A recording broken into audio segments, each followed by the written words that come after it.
Rural America is not an interesting setting by itself, but it feels set in with a dystopian future, specifically for the dystopian year of 1993. Project Zomboid is a zombie survival simulator that takes place in Knox Country, which is in the fictional state of Kentucky. According to the game's lore, Kentucky is best known for most of North America's bourbon and unironic mullets. Despite most of the marketing for this game, this is actually just a life simulator in the South.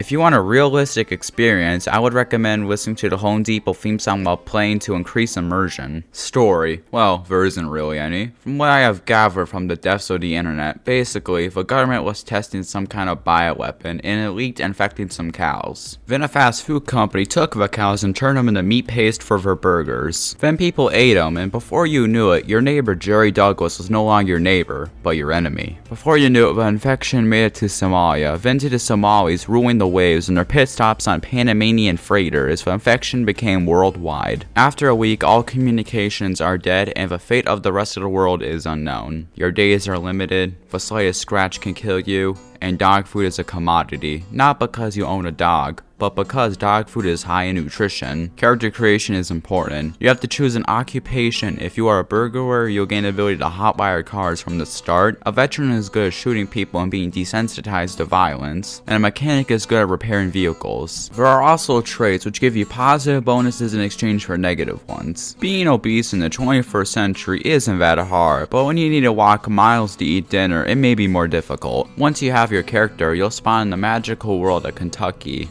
You will probably have spawned in a house which should have all the resources you need to survive a day, but eventually you have to do something outrageous. Leave your house. There may be some of you who do not want to do that, but you can't live off tap water and mayonnaise forever, so please, do me a favor and touch grass. You will have to commit petty theft and assault to acquire what you'll need to survive. Due to your overconfidence or your stupidity, you will die. At that point, you'll need to make a new character and repeat. But modern conveniences we take for granted, like water and electricity, will go away within a week, so warm meals are considered a luxury at that point. If you are lucky, you could find a generator that can bring back electricity, but keep in mind, generators produce carbon dioxide, and if you put a generator inside your house, bad things will happen. While we're talking about electricity, don't leave your oven on overnight unless you want your house to look like 1559 England. Eventually, you may find a rifle or shotgun and ammo for them, which may seem like a gift, but trust me, don't use it, because if you do, the surrounding area will look like Walmart on Black Friday. Eventually, the rural life will get old, or every single Walmart in the surrounding area will be out of food and you may need to move to the big city, the cyberpunk dystopian city of Louisville, which is pretty big. I've only made the trip once to Louisville, and it ended up with me bleeding out with my legs broken in a radio factory. Maybe rural life isn't rural enough for you. Why not move to the middle of the woods and build a cabin and a farm? If you play like this, you're just gonna Stardew Valley of hordes of people to run over with your Chevy. But eventually, winter will come, and if you work hard and not accidentally burn down your cabin, you may see spring. But you can't stop the inevitable. You will die. That's the literal tagline of the game. But hopefully, you have an interesting death. If you had interest in death in this game, comment it below. Since I think transparency is a good characteristic of a good content creator, me and every other YouTuber only do this so you boost the amount of comments so the video gets pushed in the algorithm more. But hey, I guarantee you, I'll at least make an attempt of reading yours. Recently, they added multiplayer, which I hear is pretty fun. Of course, no one will play it with me because according to the youth of Gen Z, they don't want to play no boomer game. So I came to the conclusion that my content needs to appeal to Gen Z more, which are people born from 1995 to 2009. So after much research, I found the most popular subjects in that demographic. As of next week, I'm becoming a Kazakhstani K-pop Fortnite streamer. Remember kids, it's better to sell your soul for internet numbers and stay true to yourself. See you eventually, fellow youth.